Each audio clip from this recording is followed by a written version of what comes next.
Eu acordei hoje pela manhã para poder acompanhar as notícias do dia e me deparei com vários noticiários, inclusive do nosso próprio campo, onde alguns advogados defendiam que a estratégia do ministro Alexandre de Moraes em não prender o Bolsonaro está correta, porque isso geraria um clima de animosidade e que isso seria muito ruim para a democracia brasileira, porque o ideal é cercar o Bolsonaro. O que esses advogados esquecem é que o juiz não precisa atuar com estratégia, ele precisa se ater aos fatos. Quem precisa atuar com estratégia é a defesa ou a acusação para que coloque em prática o que a gente chama dentro do direito de livre convencimento do magistrado e no caso de julgamentos que você tem ali um júri, do livre convencimento do júri também. É lamentável que a gente tenha gente no nosso campo ligada à operação do direito que simplesmente diz que para pessoas superpoderosas o direito realmente, isso foi verbalizado em alguns veículos de mídia, deve ser visto com um olhar diferente porque tem de se calcular as consequências. Mas quando é eu, você ou qualquer outra pessoa do povo, aplica o que está na lei e dane-se o que vai acontecer com essa pessoa. Bora falar um pouco mais sobre isso depois da vinheta.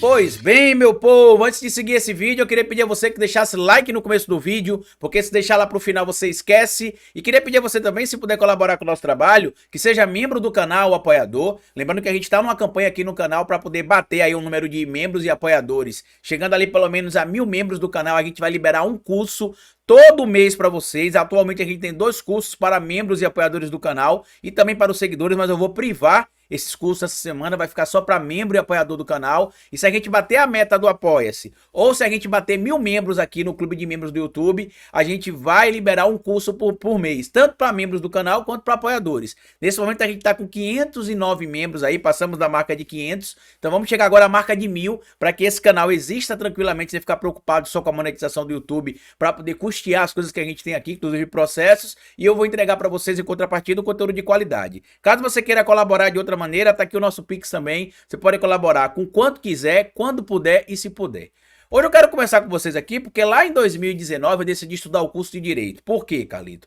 Porque eu já tinha sido formado em História, já tinha iniciado a minha pós-graduação em Ciência Política e tinha entendido que para que eu pudesse fazer um trabalho de qualidade aqui nas redes sociais, pelo menos no meu caso, eu precisaria, além de ter o conhecimento em História e em Ciência Política, eu precisaria dominar também o que diz o direito. Por quê? Porque quando tivesse situações que acontecesse ali ou que ocorresse a necessidade de eu analisar o que diz a lei, eu ter a aptidão técnica para falar, ó, a lei diz isso e tem de ser cumprida dessa maneira. E lembrando, inclusive, também o que diz o artigo 5º da Constituição, para que eu consiga colocar em prática o que diz o artigo 5º, que todos são iguais perante a lei, sem distinção de qualquer natureza. Isso fez com que eu buscasse compreender mais o direito e me tornei, a partir de então, que a gente chama no jargão jurídico, né, um operador do direito.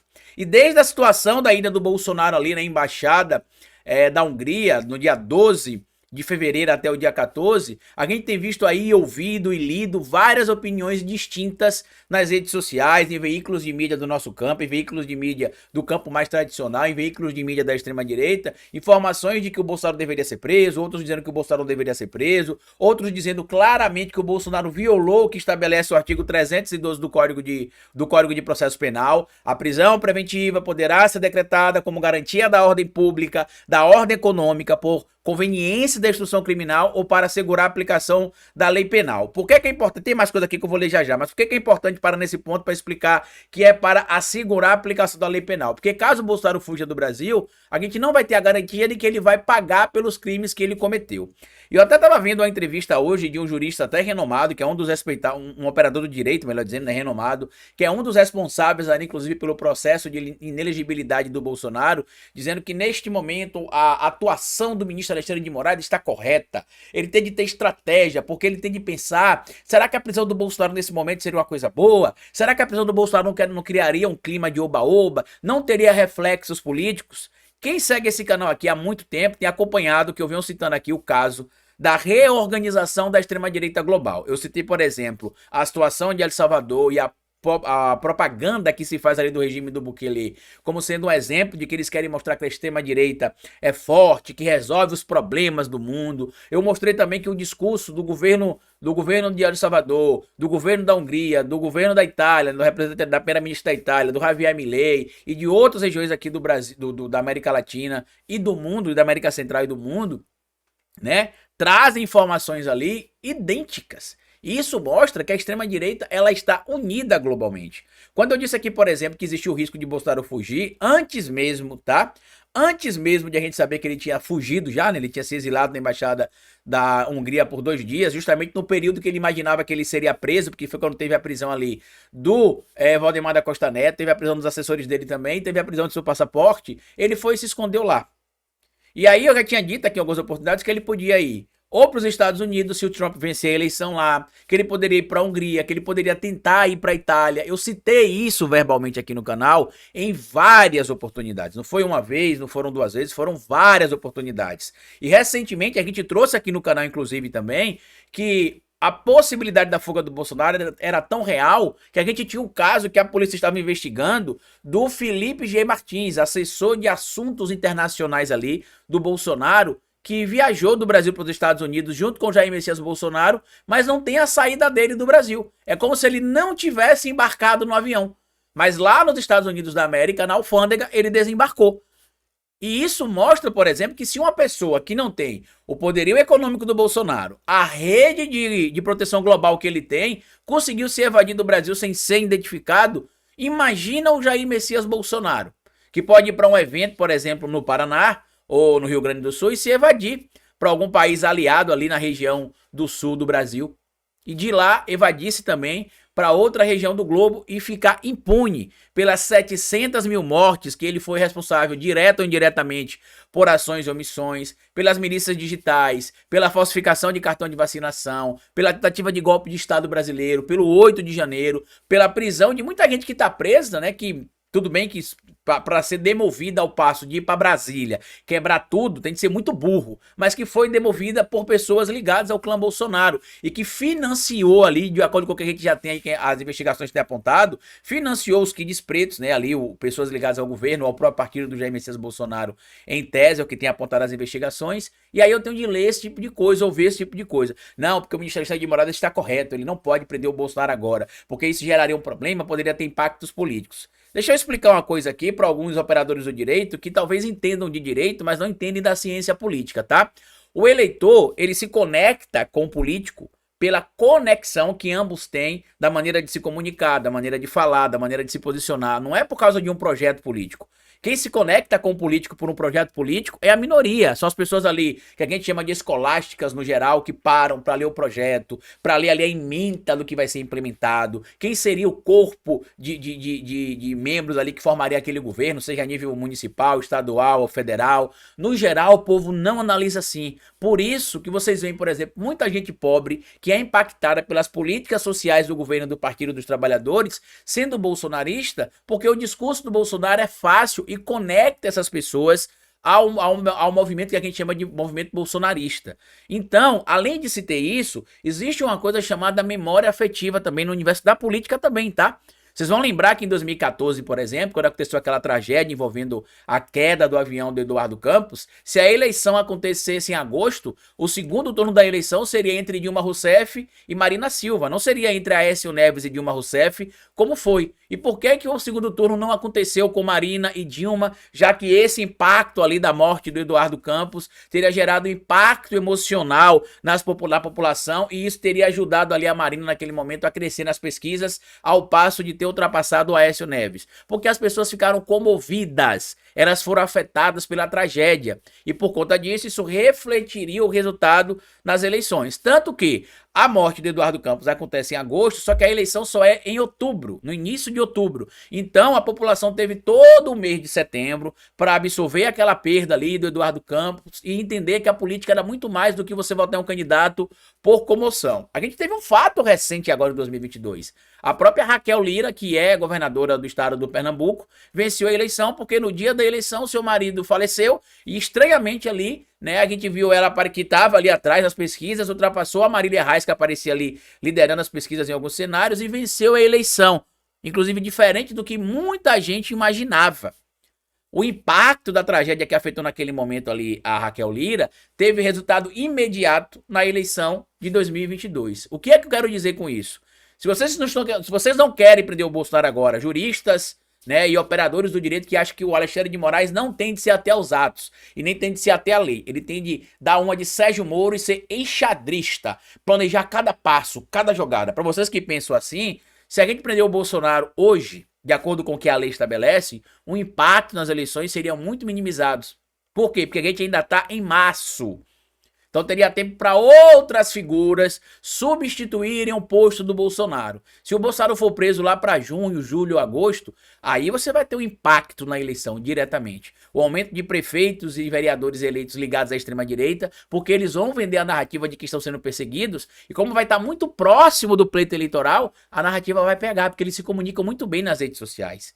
Não só no Brasil, né? Eu já mostrei aqui, por exemplo, em algumas oportunidades, os materiais que o Bukele, né, o Nayib Bukele, publica nas redes sociais dele, que são divulgações do seu governo cinematográficas. Ele é um cara que veio do universo do marketing ali, por exemplo, e traz publicações cinematográficas. Aí a gente tem de ler, por exemplo, isso aqui, ó. O que traz aqui, né, que o Bolsonaro ficou lá na Embaixada da Hungria, material publicado aqui no Globo, ficou lá por 2 dias, né? Foi recebido lá, inclusive no período que ele tinha medo de ser preso. Inclusive, de acordo com o material que está publicado, aqui são as imagens que foram divulgadas também, que trouxeram informação ali também do New York Times, tá? E aqui na matéria, por exemplo, os funcionários trazem informações aqui de que o Bolsonaro teria ficado lá, né? Que eu vou trazer aqui para vocês a informação de algumas pessoas que estavam presentes nesse momento, de alguns funcionários. Cadê? É essa aqui, ó. Que alguns funcionários lá, aqui ó, um funcionário da embaixada teria confirmado de forma reservada do New York Times o plano de receber Bolsonaro, ou seja, que tinha sido combinado. Quando é que teria sido combinado isso, Carlito? Provavelmente no sábado ou no domingo, quando normalmente não acontecem operações de prisão ou de busca e apreensão. Normalmente, eu tô dizendo que não aconteça, tanto que o Brazão e o irmão e o Rivaldo Barbosa foram presos no domingo, mas geralmente não acontecem operações no final de semana. Então, foi combinado que o Bolsonaro iria para a embaixada quando? Provavelmente no final de semana. Tanto que na segunda-feira ele aparece lá, tá ali, ó. Um funcionário da embaixada teria confirmado de forma reservada ao The New York Times o plano de receber Bolsonaro. Segundo o jornal, o ex-presidente poderia estar se valendo de sua amizade com o primeiro-ministro húngaro de ultradireita, Viktor Orbán, para uma possível tentativa de se livrar da justiça após o caso vir à tona. A PF decidiu investigar se houve tentativa de Bolsonaro obstruir a justiça. Se houve, ele obstruiu a justiça, porque lembrem vocês que naquele momento o passaporte dele estava apreendido, então ele não podia fugir do Brasil para se livrar da prisão, e ele fez o quê? Buscou uma embaixada. Só que alguns operadores do direito, aqui inclusive, tá, inclui-se ex-ministros de justiça do governo brasileiro, traz a informação aqui, material publicado na coluna do Lauro Jardim, assinado pelo João Paulo Sacconi, que o Bolsonaro teria batido na porta errada. Por quê? Porque essa tradição de conceder asilo político são de países da América Latina e das Américas como um todo, incluindo os Estados Unidos da América, conforme uma determinada situação, né, que envolve ali o caso de Aya de la Torre, né, um indivíduo que era colombiano e que ficou hospedado ali na Embaixada do Peru, e a partir dali se criou essa ideia do tratado ali de Aya de la Torre, onde você tem ali a concessão de asilo. No caso do Bolsonaro, não seria uma coisa tradicional envolvendo a Hungria, por exemplo, mas a Hungria poderia simplesmente permitir que o Bolsonaro ficasse na embaixada, e com isso a polícia brasileira, a autoridade brasileira, não poderia entrar lá sem autorização ou do embaixador ou do próprio governo da Hungria. Aí agora fica a grande pergunta, tá? Isso aqui é para os juristas e operadores do direito, né? Ex-juízes, né? Desembargadores aí que têm dito que não, realmente não se teria de fazer isso, teria de se fazer aquilo. O ministro Alexandre de Moraes deu 48 horas para Bolsonaro explicar o inexplicável. A nota da defesa do Bolsonaro, como bem lembrou o doutor Pedro Serrano e outros operadores do direito, Augusto de Arruda Botelho, por exemplo, que é uma pessoa que eu respeito muito, ali é o clássico caso de quem não quer cumprir com as suas responsabilidades penais. Agora eu vou perguntar para vocês, qual a garantia que a gente vai ter que Bolsonaro vai ficar com tornozeleira eletrônica e não irá fugir? Qual a garantia que a gente vai ter disso? Qual a garantia que a gente vai ter? Ah, mas dá para configurar ali, cara, para ele ficar 100 metros distante de embaixadas, 200 metros distante de embaixadas. Aqui tá falando de um cara que tem, inclusive, infiltração dentro da Polícia Federal até hoje, dentro da ABIN até hoje e dentro do Poder Judiciário. Eu fui condenado recentemente por uma situação que eu não posso estar em muitos detalhes aqui, onde eu estou de pagando indenização de quase 10 mil reais ao parlamentar, por basicamente fazer o meu trabalho jornalístico, de trazer informações aqui, sem imputar crime, sem acusar ele de nada, mas aparentemente a lei para ele é diferente da lei para mim, assim como é para o Bolsonaro. Ver um operador do direito, ou ver um magistrado, ou ex-magistrado, dizer que não seria o momento de prender o Bolsonaro por causa do clima hostil que o Brasil pode viver, é um tapa na cara da sociedade que vê gente preta, pobre, periférica sendo presa por roubar, na cabeça de algumas pessoas, né, comida para comer. É lamentável. E queria mostrar aqui para vocês que neste momento, o que diz o artigo 5º da Constituição não vale de absolutamente nada. O que vale, aparentemente, de acordo com a análise de alguns operadores do direito bem freestyles, né, é a análise do estrategista. De estratégia, do grego estratégia, né, do latim estratégia, sei lá como é que eles vão falar lá. Alexandre de Moraes, que não tem de se ater a estratégia nenhuma. O juiz deve se ater aos autos. E o que diz categoricamente aqui no artigo 312 do Código de Processo Penal é que a conduta de Bolsonaro é uma conduta criminosa. Tá ali, ó. A prisão preventiva deverá ser decretada como garantia da ordem pública, da ordem econômica, por conveniência da instrução criminal ou para assegurar a aplicação da lei penal. Quando houver prova de existência do crime, indício suficiente de autoria e de perigo gerado pelo estado de liberdade do imputado. A gente já sabe que Bolsonaro teria supostamente, né, tentado obstruir ali a justiça, pegando informações com Mauro Cid. A gente tem prova em vídeo agora também de ele entrando dentro da embaixada da Hungria, provavelmente para fugir das suas responsabilidades legais. E o que é que falta mais? Porque as medidas adversas, né, que inclusive foram aplicadas à prisão, as medidas diversas à prisão, presente no artigo 319 do Código Penal, do Código de Processo Penal, foram descumpridas também. Tá aqui, ó, inciso 1º. Artigo 319 do Código de Processo Penal. São medidas cautelares diversas à prisão. Inciso 1º. Comparecimento periódico em juízo, no prazo e nas condições fixadas pelo juiz para informar e justificar atividades. Inciso 2º. Proibição de acesso ou frequência a determinados lugares quando for circunstâncias relacionadas ao fato, deva o indiciado ou acusado permanecer distante desses locais para evitar risco de nova infração. Proibição de manter contato com pessoas determinadas quando for circunstanciais relacionadas ao fato, deva o indiciado ou acusado dela permanecer distante. Inciso 4º. Proibição de ausentar-se da comarca quando a permanência seja conveniente ou necessária para investigação ou instrução. Inciso 5º. Recolhimento do domicílio no período noturno e nos dias de folga quando o investigado ou acusado tiver residência e trabalhos fixos. Suspensão do exercício da função pública, isso aqui não se aplica. Inciso 7º. Intervenção provisória do acusado nas hipóteses de crime praticado com violência ou grave ameaça quando os peritos concluírem ser imputável ou semi-imputável ou houver risco de reiteração. Inciso 8º. Fiança nas infrações que no caso do Bolsonaro não se aplica, tá? E aí a gente precisa entender que não tem mais um motivo para não prender. É um tapa na cara da sociedade ouvir isso aí de alguns magistrados e de alguns operadores do direito, que não seria o momento adequado, tá? Sabe o que isso vai passar? Eu vou dizer sinceramente, como operador do direito, como estudante de direito, como estudante de direito, né, como historiador e cientista político, o judiciário estaria agindo de forma política e não jurídica. E aí eu vou te dizer, vai dar todos os motivos que os bolsonaristas querem para dizer que o judiciário está perseguindo o Bolsonaro. Porque quando essas declarações saem dizendo que não é o momento certo, que não é isso, que não é aquilo, a lei fica de lado. O que vale é as condições que se imagina ser estratégia política. Mas eu queria a opinião de vocês aqui embaixo, compartilhe esse vídeo, se inscreva no canal, deixa like, me siga nas plataformas digitais. Tudo que eu falei para vocês vai estar fixado aqui no comentário fixo. E como eu sempre digo para vocês aqui no final de cada vídeo, é melhor escrever errado a coisa certa do que escrever certo a coisa errada. Patativa do Assaré. Até nosso próximo vídeo.